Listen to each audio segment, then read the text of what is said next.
Okay, so I have brought in this red bucket here. It's underneath this pipe, and I'm going to go ahead and cut it here. I could heat it and try to pull it apart, but as you can tell, this pipe is pretty stable. It's going to be difficult to move this much. I need to be able to move it to pull it apart when I heat it up. So I'm going to cut it here first because this is probably the most corroded part of the pipe. I don't really want to reuse it anyway. And then I will heat this section, try to pull it apart after this one's cut. You can see I've got a plate back here to protect the wall from the torch when I do try to heat this particular pipe up. And I'll go from there. Okay, I've got a cutter on there, and there's some other cutters at the store that work too, but this is just a standard cutter. You see how it kind of twists around it. And after you make your first twist, you can see kind of where the cut line is. Then you just tighten it down some more, and it tightens that disc down as it cuts through the copper. Yep. So each time you pull around it, and you're just gonna tighten it. This is a manual one. There's like the auto cut, that kind of stuff. It actually auto tightens, which is real nice.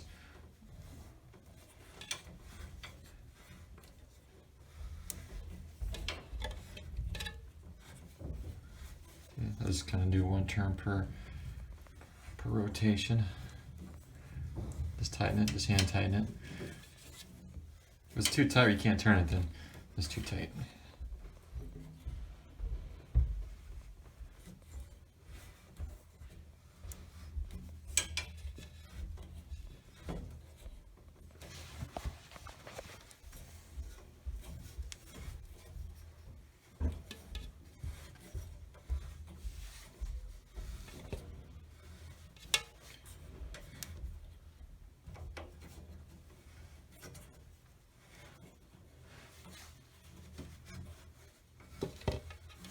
You see the groove getting deeper there in the middle, that's what we want.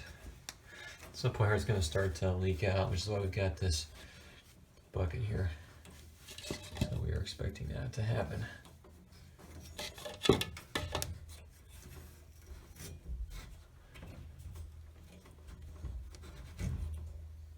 There it goes, it's starting to come out now. Which is fine, it's expected. Keep it rotating around here to try to keep it from going over there. We'll let it just kind of run for a second.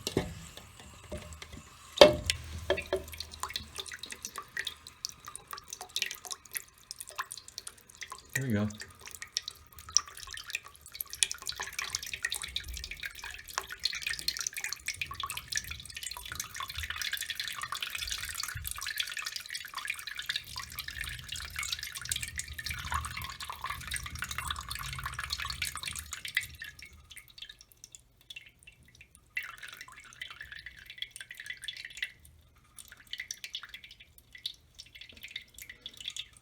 That's okay. We have one of our valves upstairs open, so that allows the air into the line too, so it shouldn't have any problem draining, hopefully. Okay. Just about there.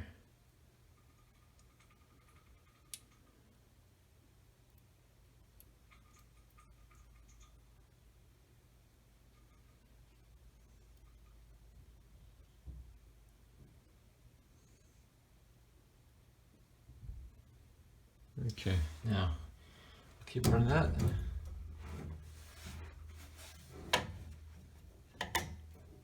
There we go. There it is, okay.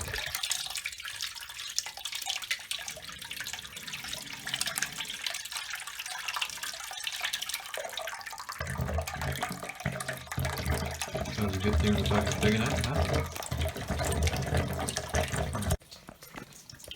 Okay, it actually started to drain more than I expected. Filled up most of this bucket. I've got this one here too, so it's okay. I'm going to go ahead and just, since I've got the toilet drain right here, I'm going to go ahead and just dump it right down the toilet drain.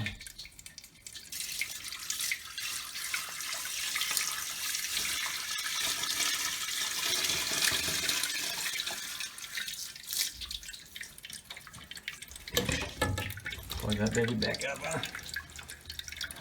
Okay.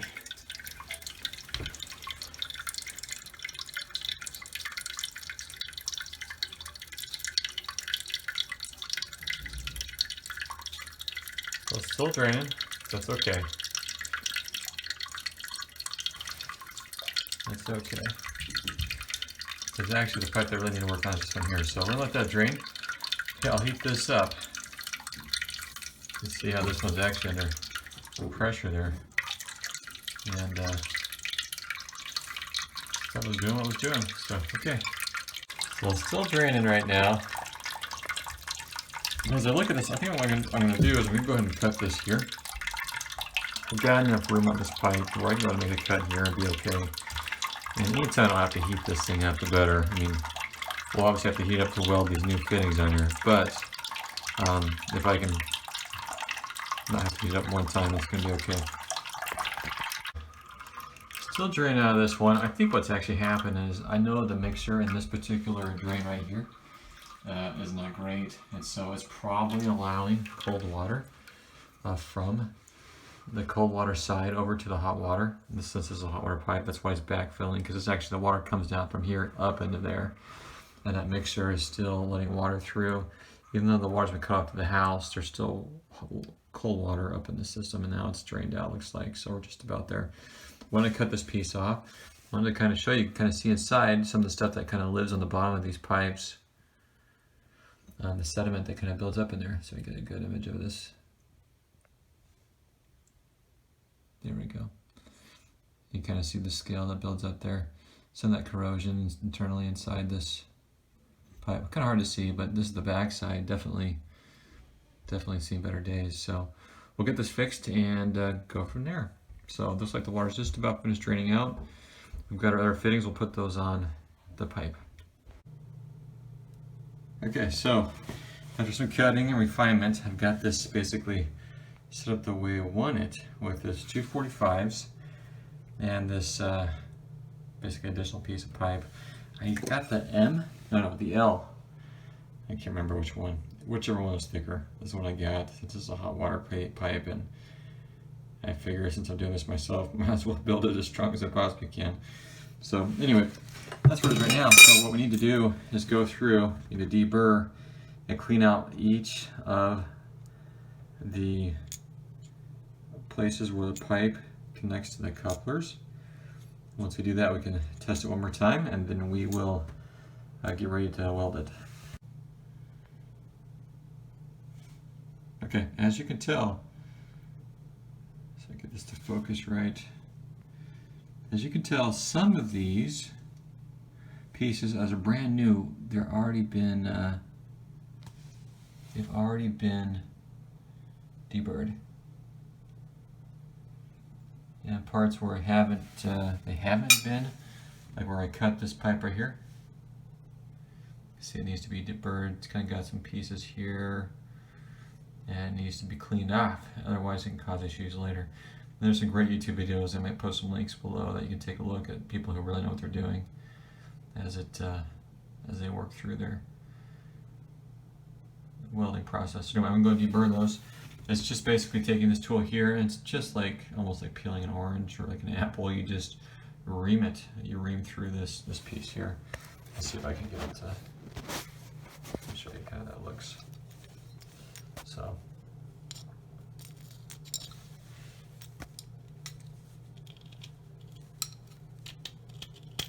So you're just kind of clean that out. A nice new clean edge on it. Okay, you can do it like this too, I guess, if you really want to, but I do it more like an apple.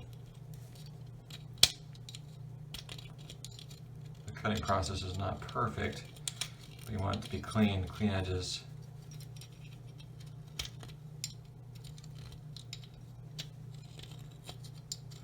There's other tools too that people use. They look like kind of like a can with like 3 sharp edges inside that you actually rotate it on. That does it too. So there's multiple tools people use to deburr this.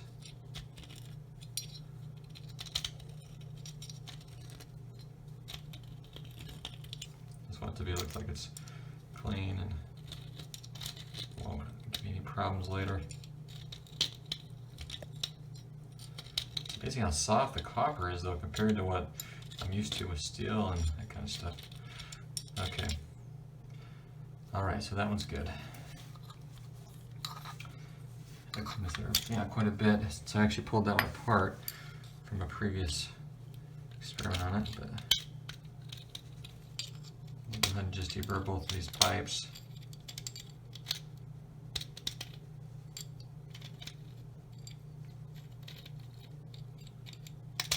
Oops. There we go.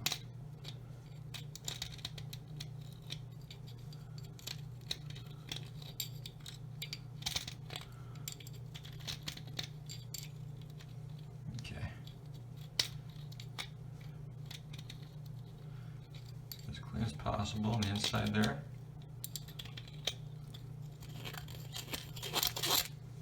Okay. I can live with that.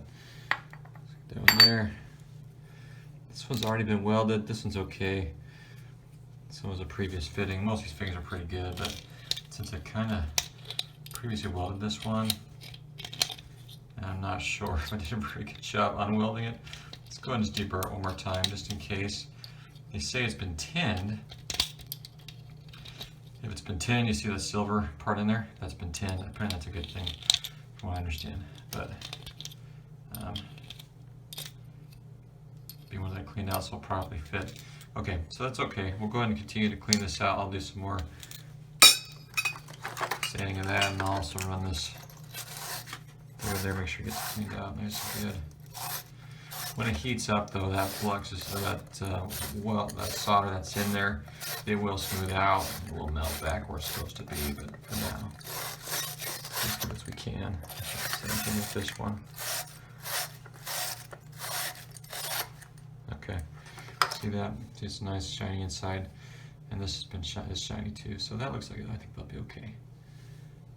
Anyway, okay, all right. We'll do the same thing with these ones here.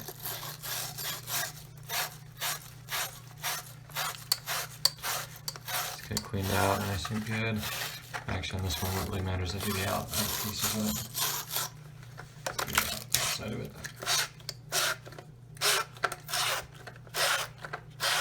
We'll see what it looks like after that's been done. You won't really see scrape marks, you'll just see shiny metal. See? Shiny that is, that's what we want. So we'll do that again on this side. Okay, so I'm going to do it on all these and then we'll get back. Okay, I want to show you basically, don't want to forget to deburr and to clean off the outside of these pipes right here too. So we'll go ahead and put the flux on now and then we'll get ready to weld. So I've gone ahead and pre-fitted these, but I went ahead and fluxed this one, and this one. I'm not fluxing this one yet. I'd like to make sure I do it right in these three first, and then I'll flux this one. Plus, so some water running out on this, and I like to let that go if I need to. So that's how we're going to do that. Okay, so this is the final result right here. So I went ahead and ran the 4 welds, and obviously start down lower. But I was going to do these by themselves, but ended up what happened is, as I did this particular elbow right here, this one did not weld the way I wanted it to.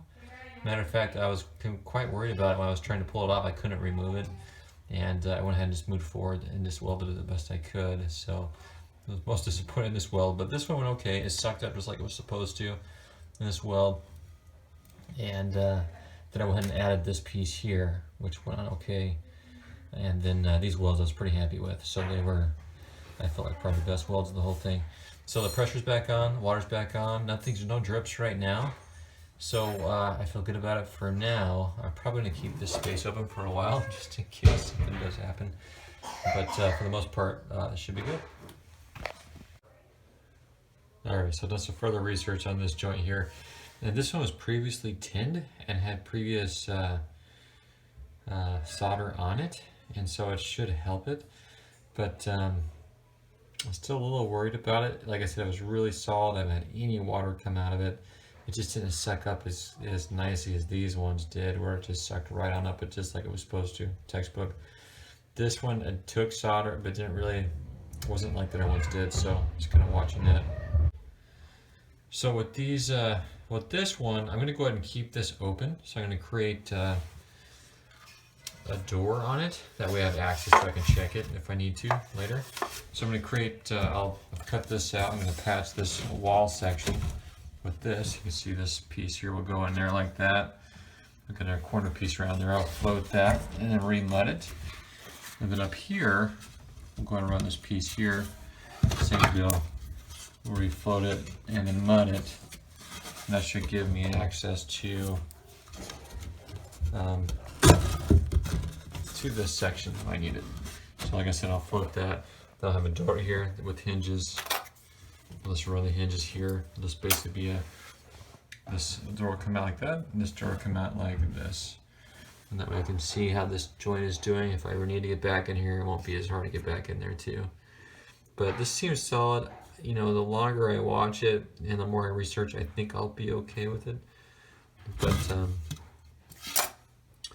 But yeah, it was previously tin, so actually wasn't supposed to even need the flux. The only thing was this one wasn't tin. This was a previously tin joint that I had practiced on earlier. So if anything, what I could do is I could reheat this up and put more flux on here and then re-solder this lip here. Doesn't make me feel better, but I think that I'll go ahead and put a door section here, and then I'll have access to. I can check on this if I ever am worried that I don't have a good, if there might be a leak or something. Okay, quick update. I went ahead and took a look at this pipe again, and after a night's sleep, I determined that you know, this upper weld, it just didn't take any solder like I wanted it to. Even though it was sealed and there wasn't a leak, I still didn't feel good about it. So anyway, I went and pulled it apart and heated it up, pulled it apart. You can see actually where it tied. It actually went through, and this is where it's been tinned, but you can see where it wasn't. If you look around this side, you can see how far up it went. Even though it's sealed up here, it was still a poor weld, and you can see how much wasn't actually welded. This dark spot right here versus this part here that did weld. So even though it's sealed, I think over time that poor weld would have been a problem. So I went and pulled it back apart, and I didn't really know how bad the weld was until I pulled it apart. But now that it's pulled apart, we'll do it right and try to get it done the way it's supposed to be done. Okay, I went ahead and welded these, and I think the secret really is you have to make sure it's prepped properly, and then you've got to make sure you heat just the fitting. You focus on heating the fitting, then the pipe itself will heat, and then you don't burn the flux as easily. I went ahead and reheated a couple spots just to need to make sure that I had it completely around. I think I did already, but I was just trying to be thorough. So you can see I kind of burnt a little bit of flux here, but not nearly as bad as the last time. And you can see I like to see that silver smooth and around those edges. It looks kind of like the videos, a little bit better at least than it was before. Same for up here. You can see this definitely took the weld this time, much better than it did last time. And I feel really good about these welds, so I'm not going to I won't be losing sleep on them like I did the last ones last night. So anyway, there it is. So I had to pull it apart. It cost me another $5 to get 2 new fittings. I already had the piece of pipe, and I did have to cut another piece off here, so I lost a little length on that, but that's still okay. So I think I'm satisfied with this.